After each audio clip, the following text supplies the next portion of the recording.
தன்னை பாடிப்பறை கொண்டு யாம்பெரு செம்மானம் நாடு புகழும் பரிசினால் நன்றாக சூடகமே தோள் வளையே தோடே செவிப்பூவே பாடகமே என்றனைய பல்கலனும் யாமணிவோம் ஆணையுடுப்போம் அதன் பின்னே பால் சோறு மூடனை பெய்து முழங்கை வழிவாரா కూడియిరందు కుళిరందు ఏలోరంబావాయ్.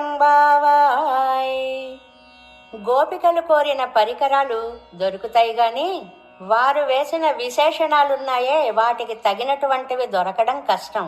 అందుకని ఓహో వీళ్ళు నన్నే కోరుకుంటున్నారు అని గ్రహించాడు స్వామి. అందుకే పారా త్రివిక్రమావతారంలో జాంబవంతుడు వాయించినది, శ్రీరామావతారంలో విజయాన్ని చాటినది, కృష్ణుడు కుంభనృత్యం చేసేటప్పుడు వాయించినది, ఈ 3 పరలు కూడా వారికి ఇచ్చేశాడు.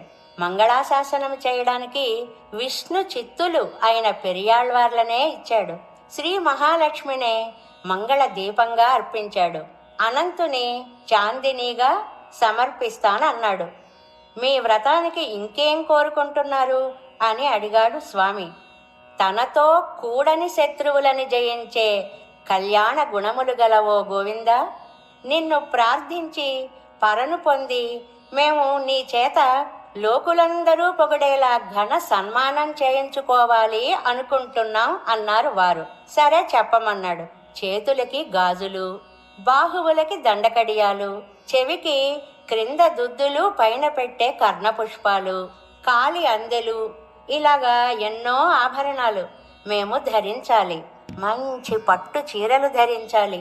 తరువాత పాలు అన్నం మునిగేలా నెయ్యి పోసి వండిన మధుర పదార్థాన్ని మోచేతుల నుండి కారేలాగా నీతో కూర్చుని చల్లగా హాయిగా భుజించాలి. అదే మా వ్రతానికి ఫలం అని గోపికలు తమ మనస్సులో మాటని స్వామి ముందు నెమ్మదిగా చెప్పారు అంటుంది గోదామాత ఈ పాసురంలో.